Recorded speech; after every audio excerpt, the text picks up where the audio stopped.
ഞാനൊരു വേറൊരു പ്രൊഡ്യൂസർക്ക് വേണ്ടിയും ഇത്രയും അധികം സിനിമ ചെയ്തിട്ടില്ല, ഒരു പ്രൊഡ്യൂസർക്ക് വേണ്ടിയിട്ട്. അപ്പോൾ അതൊരു എന്താണ് പരസ്പരം ഉണ്ടാകുന്ന ഒരു മനസ്സിലാക്കലാണ്. അങ്ങോട്ടും ഇങ്ങോട്ടും പറയുന്ന കാര്യങ്ങൾ മനസ്സിലാക്കും. ഞാൻ പറയുന്നതും ഞാൻ ഉദ്ദേശിക്കുന്നത് അദ്ദേഹത്തെ മനസ്സിലാവും. അദ്ദേഹം അത് എനിക്ക് എങ്ങനെ അദ്ദേഹം എൻ്റെ കൂടെ നിന്ന് അത് ചെയ്തു തരുമെന്നുള്ള ബോധ്യം എനിക്കുള്ളതുകൊണ്ടാണ്.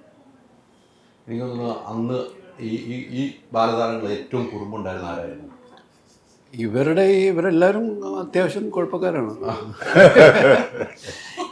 എനിക്ക് തോന്നുന്നത് ഇവളേറ്റവും ചെറിയ, പക്ഷേ അതിന് ഇവർ രണ്ടും ഏകദേശം ഒരു പ്രായക്കാരും ഇവർ തമ്മിലാണ് കൂടുതൽ പോട്ടിയുള്ളത്.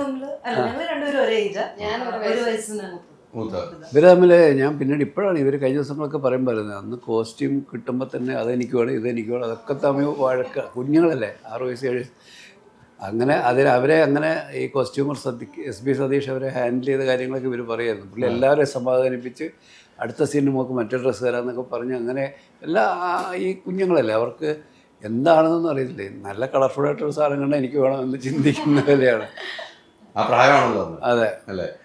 ഓരോ സിനിമകൾ കഴിയും തോറും സിബിസാറിനെ സംബന്ധിച്ചിടത്തോളം വീണ്ടും വീണ്ടും അടുത്ത സിനിമയിലേക്ക് ഒരു തയ്യാറെടുപ്പ് വലുതായിരുന്നു ആ കാലഘട്ടത്തിൽ. അതും ഏറ്റവും കൂടുതൽ ചെയ്യാതെ കൂടെ കൂടുമ്പോൾ എന്തിനും തയ്യാറായി നിൽക്കുന്ന രണ്ടുപേർ ഏറ്റവും കൂടുതൽ തയ്യാറെടുപ്പ് നടത്തിയ ഒരു സിനിമ ഏതായിരിക്കും? എനിക്ക് ദേവദൂതനാണ്.